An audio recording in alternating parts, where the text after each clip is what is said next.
By a show of hands, how many of you know of or have heard of sumo wrestling?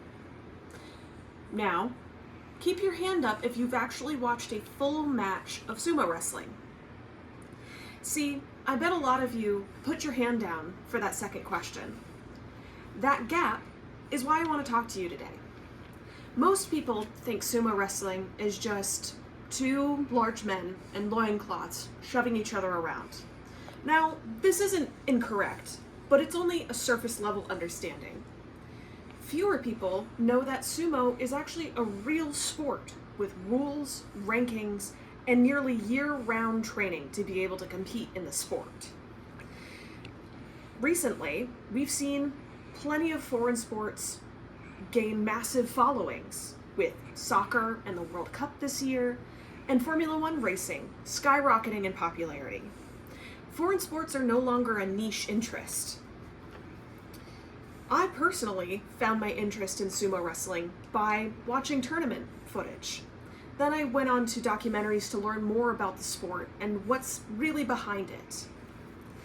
EBSCO has been cited to say that the sport itself has roots lasting over 1,500 years. Now, I want to say that I'm going to talk about a few things today. What is sumo and its origins, the tournaments, how the rules work and their rankings of these sumo wrestlers, and how these sumo wrestlers live and train throughout the year. First, I'd like to start with how sumo wrestling began. According to the Encyclopedia Britannica, sumo wrestling is a style of wrestling where weight, size, and strength are of the utmost importance. The goal is to either push out or to push down your opponent so that they are out of the ring or a body part other than their foot is touching the clay. It got its start as a religious ritual. In Shintoism, which is a popular Japanese belief with history thousands of years long, it was originally a prayer for a good harvest and was also said to entertain the gods who would bring said good harvest. The legend says that this actually started 2,000 years ago, if not more, of two gods actually fighting for dominance and dominion over the islands of Japan. In the time it was performed as a harvest ritual, it caught the attention of some very notable royals and nobles. During the Heian period, which was 794 to 1185 CE, it was entertainment for the emperor and the imperial court. During this time, the interest turned it from just a ritual to a sport of entertainment. In the Edo period, roughly in the 1600s, the profession emerged and there became the rise of professional sumo wrestlers. And this is where we see the modern form of sumo take shape. Now that we see and know how sumo began, let's talk about how sumo is conducted today as the national sport of Japan. These tournaments are run by the Japanese Sumo Association. There are 6 tournaments every year, and according to the Sumo Association, they're called Honbasho. These tournaments rotate throughout cities, from Tokyo to Fukuoka. And these tournaments roughly last 15 days each. During these events, these wrestlers' ranks depend on their performance, either rising or falling depending on their quality of performance. The rules of this tournament are as follows. These matches are officiated by referees called gyoji. There are 2 wrestlers in the ring that compete in every match, and these wrestlers are called rikishi. They wrestle in a clay ring called a dohyo. The goal and winning condition is that the first is to get the first person out, or first person to touch a body part, not their foot, to the ground. And these bouts, though are intense, only last a few seconds. As for rankings, These rankings are given out by the JSA. And according to their database, these official ranking sheets are called banzuke. The top rank of sumo wrestler is called a yokozuna, or in English, the grand champion. In this top division, which is very popular, there are 42 ranks. This top division is called makuuchi, and these are the 42 best wrestlers in sumo.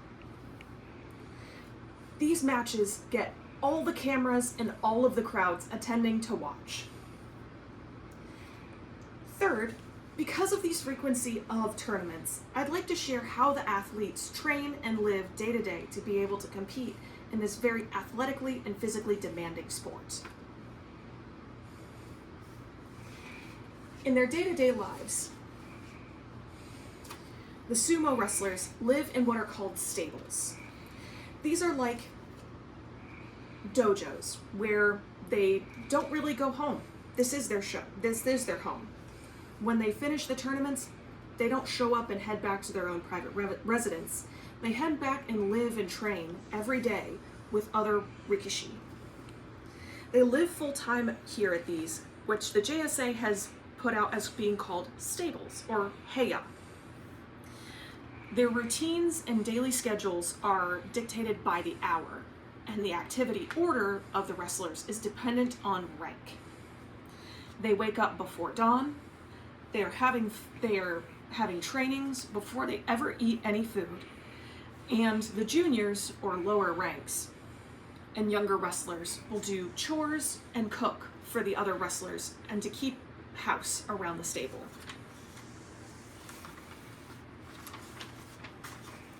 A signature meal in these stables is called chanko nabe, which is a protein stew. The goal is to eat big and then take a nap to be able to gain weight to maintain and earn the physique that they have. According to Nippon.com, it's like one big family living under one roof. This sport, as you have seen, is not seasonal. They're training for 6 tournaments that occur every other month of the year. And so in order to keep up with this, they are in constant practice, and training is nearly year-round, almost 365 days a year. According to EBSCO, they also have a strict code of conduct that they must abide by that covers daily life and pretty much every activity. Finally, let's review what we've covered. First, we started out by explaining that sumo started as a Shinto ritual and became a sport after notable nobles' interest. Second, sumo as it exists is a full contact sport where the goal is to force out or force down your opponent, with the top 42 wrestlers competing in the makuuchi division. Lastly, these wrestlers live in stables or dojos year-round to train and train nearly 365 days a year. This sport is older than almost any sport that we typically follow in the US, and it's still going strong.